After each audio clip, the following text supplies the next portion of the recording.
Alors, je reviens quelques minutes sur l'affaire Jubilard. Ça va être court. À propos de cette dernière information, l'affaire Jubilard, des traces de sang découvertes dans la voiture d'un voisin de Cédric Jubilard.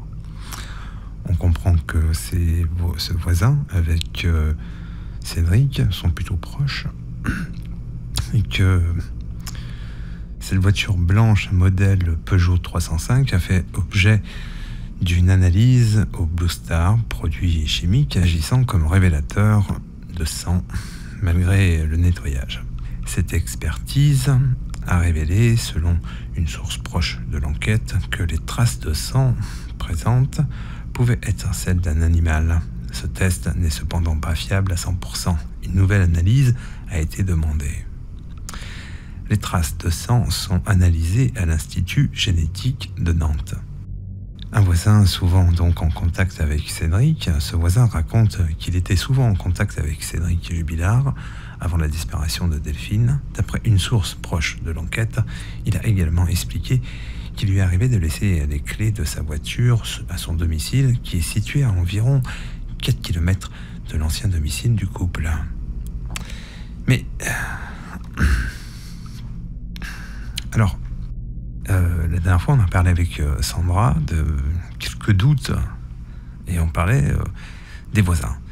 Donc une mère et sa fille qui entendent à 23h des aboiements de chiens, un cri d'une femme, ça se passe dehors.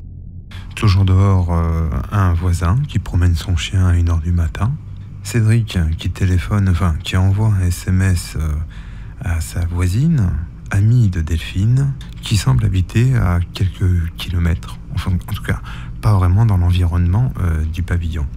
Alors, est-ce qu'on parle des mêmes voisins, la voisine, pardon, amie de Delphine?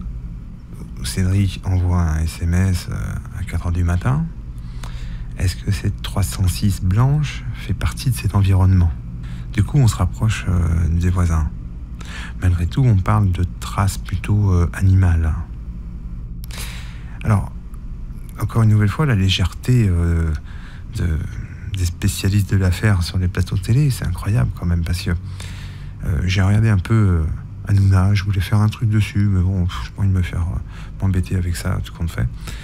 Et alors, pour eux, ils foncent sur cette histoire de sang dans le coffre de cette voiture, sans se poser la question comment Cédric aurait donc récupéré la voiture à 4 km à pied, serait revenu, aurait mis donc le corps de sa femme dans cette voiture, aurait déposé le corps plus loin, aurait ramené la voiture et serait remonté à pied.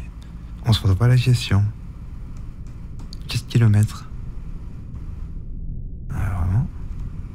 Et donc j'ajoute, pour terminer, que dans cette affaire, beaucoup de voisins se retrouvent dans l'environnement de la maison des Jubilard et que Cédric devrait parcourir tout ce chemin à pied et en voiture sans être vu par personne et encore moins par le propriétaire de la voiture, puisque lui, il nous raconte que cette voiture est à la disposition de tous, après tout. Les clés sur le contact, ça pose pas de problème. Donc Cédric aurait pensé tout ça, admettons, mais il doit donc y aller à pied, 4 km, avec des voisins bien présents quand même, une nuit de décembre, en période de couvre-feu. À propos de Delphine Jubilard, et par rapport à l'avocat qui a parlé chez Hanouna, bon, à un moment donné, il dit que Cédric suit sa femme à propos des achats de lingerie féminine et des déplacements qu'elle pourrait faire à l'hôtel quand elle rejoint son amant. Donc du coup, on se dit, cette jeune femme prend quand même des initiatives. Et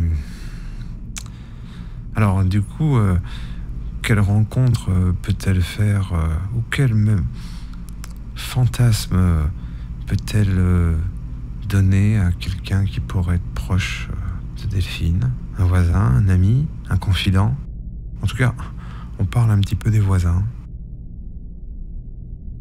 Et cette question qui reste, est-ce que Delphine est partie d'elle-même? Est-ce qu'elle a pris son manteau blanc, doudoune blanche, Et est-elle partie d'elle-même? Dans ces cas-là, elle ne va pas aller bien loin. Chez ses amis, peut-être.